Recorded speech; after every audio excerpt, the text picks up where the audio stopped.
The dream of a united Africa started way before the formulation of the Organization of African Unity, OAU, in 1963 following an intervention by the King of Ethiopia, Haile Selassie I in Addis Ababa.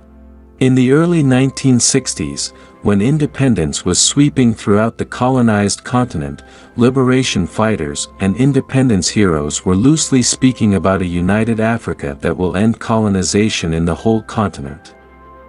Ghana's first president, Dr. Kwame Nkrumah, had verbalized the idea in 1957 when the Gold Coast gained independence from Great Britain.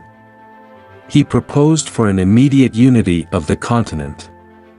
Nkrumah further wrote about African unity and showed the way by financially supporting Guinea after the French abandoned the newly independent country in 1958. He also organized the first Pan-African meeting, called the All-African Peoples Conference, in the same year.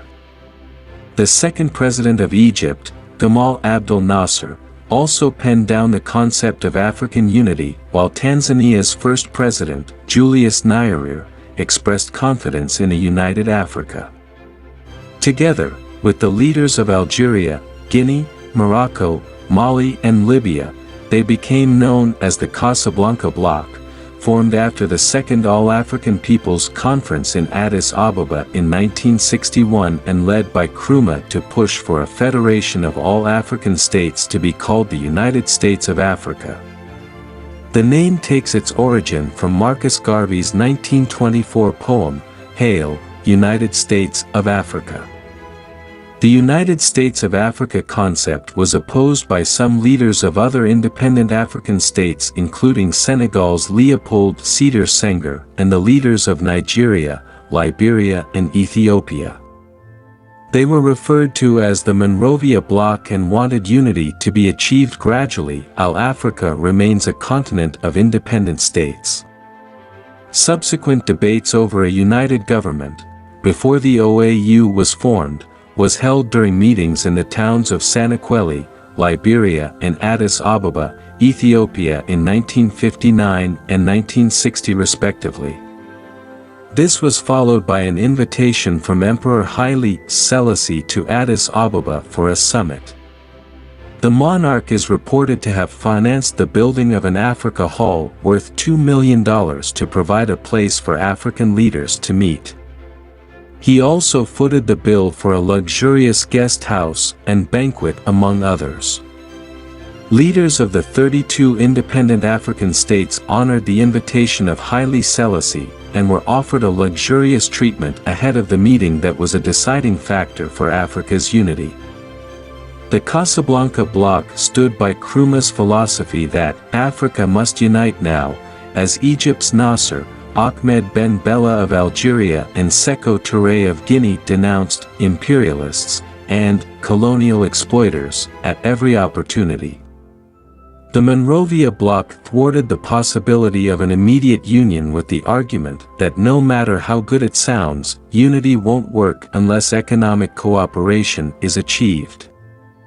The host, Haile Selassie, added his voice saying the leaders must move step by step toward unity as tradition cannot be abandoned at once and the disagreement to a union by the people could frustrate progress toward cooperation and development. A 1964 New York Times report stated that Africans would disagree on immediate union because they fear Nkrumah's driving egocentricity might lead to his becoming the first, and perhaps permanent, president of a United States of Africa. The emperor's astute voice successfully gained the signatures of all the 32 independent African states on the charter that established the Organization of African Unity on May 25, 1963.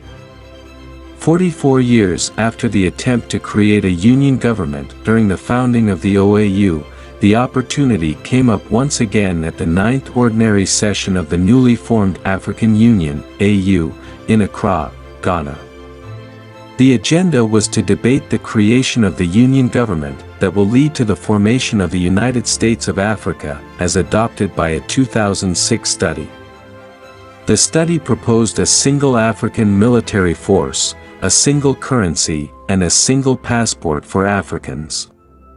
Those in support of the Union government included Robert Mugabe of Zimbabwe and Muammar Gaddafi of Libya.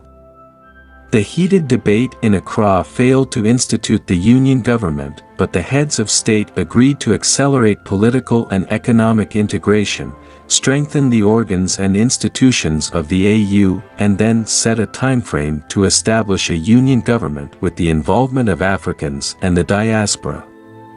Since then, teams have been set up in 2007, 2008 and 2009 to review the recommendations and give the green light for the transformation of the African Union Commission into the African Union Authority to pave way for the Union government, which will be led by a president, vice president and secretaries.